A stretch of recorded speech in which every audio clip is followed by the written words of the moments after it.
काय होतंय ना देवेंद्रजी, तुमची जी बार्किंग ब्रिगेड आहे ना ती अभ्यास करत नाही आणि त्यामुळे ना ते स्वतः फसतात। त्यावर एक फार चांगलं सुभाषित आहे, अभ्यासे सहित प्रकट व्हावे, नाहीतरी झाकोनी असावे, प्रकट होऊनी नसावे बरे नव्हे। नितेश राणेंनी आमच्या नाशिकमधल्या एका पदाधिकाऱ्याचा फोटो आज झळकवला सभागृहामध्ये। तो फोटो झळकवताना त्यांनी सांगितलं की बघा बघा दाऊदच्या नातेवाईकाच्या लग्नात हा फोटो आहे। बरोबर आहे।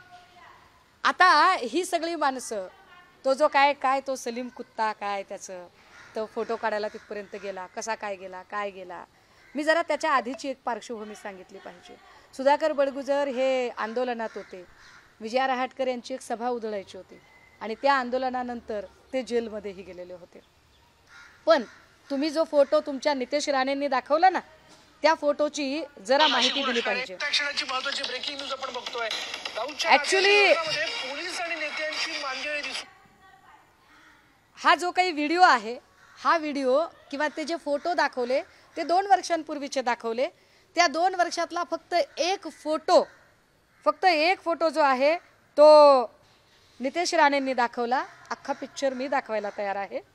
क्षणाची महत्त्वाची ब्रेकिंग न्यूज आपण बघतोय।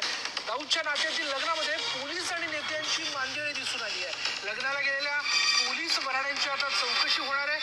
नाशिकच्या स्थानिक नेत्यांनी देखील तिथल्या पंक्तीला जी दावत होती त्याला हजेरी लावली आहे। जलसंपदा मंत्री गिरीश महाजनांनी या लग्नाला हजेरी लावली आहे, तर 8 पोलीस अधिकारी आयबीच्या रडारवर असल्याचं कळतंय।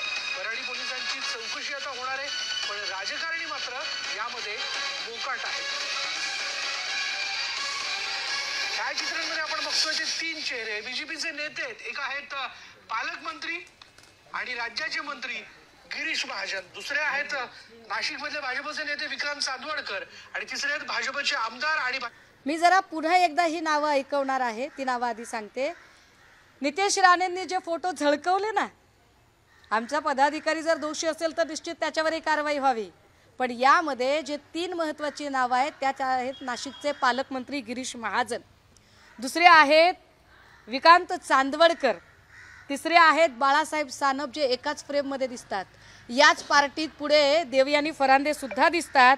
मी अख्खा व्हिडिओ माध्यमांनाही देईन, पुन्हा एकदा बघा। छायाचित्रांमध्ये आपण बघतोय ते 3 चेहरे बीजेपीचे नेते आहेत। एक आहेत पालकमंत्री आणि राज्याचे मंत्री गिरीश महाजन, दुसरे आहेत नाशिकमधले भाजपचे नेते विक्रांत चांदवडकर आणि तिसरे आहेत भाजपचे आमदार आणि भाजपचे शहराध्यक्ष बाळासाहेब सानप। अजून पुढे कोण आहे ते दाखवायचं असेल तर हे बघा चेहरे। एक नजर टाकूया त्यामध्ये नेते आणि पोलीस मंडळी कोण कोण होते बघा। यामध्ये जी नाव आहेत ती अंडरवर्ल्ड डॉन दाऊदची दूरची नातलग असलेल्या मुलीचं लग्न होतं आणि लग्नाला पोलीस नेत्यांची हजेरी होती। लग्नाला 6 ते 7 पोलीस त्याचबरोबर इतरही काही अधिकारी हजर असल्याची माहिती या ठिकाणी मिळते आहे आणि दाऊद कनेक्शनमुळे आता त्यांची ही चौकशी होणार आहे। निमंत्रण मिळाल्यामुळे मंत्री गिरीश महाजन लग्नाला उपस्थित होते, पण महाजनांची चौकशी मात्र केली जाणार नाहीये। हे फार विशेष आहे। 2 वर्षापूर्वी या रिपोर्टमधून महाजनांचे नाव वगळले गेले, हे ऑन एअर बातमीत दिसते।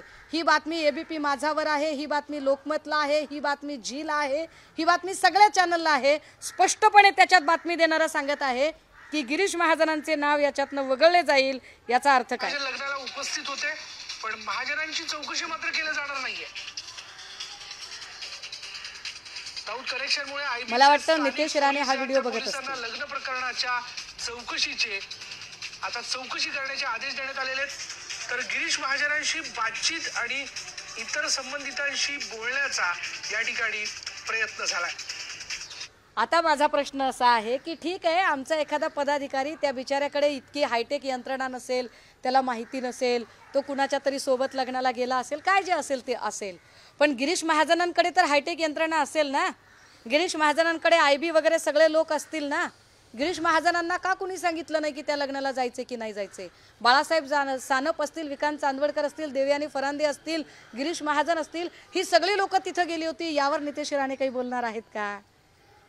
त्यामुळे तुम्ही नुसता फोटो दाखवता, मी अख्खा पिक्चर दाखवते म्हटलं ना, अख्खा व्हिडिओ दाखवते. मला वाटतं देवेंद्र भाऊ या सगळ्या गोष्टींची माहिती जरा आपण घ्याल. पक्षीय राजकारणाच्या पलीकडे जाऊन विचार करा. आम्ही पुन्हा पुन्हा सांगतोय, याच्यात कुणीही दोषी असेल तर त्याला सोडलं जाऊ नये.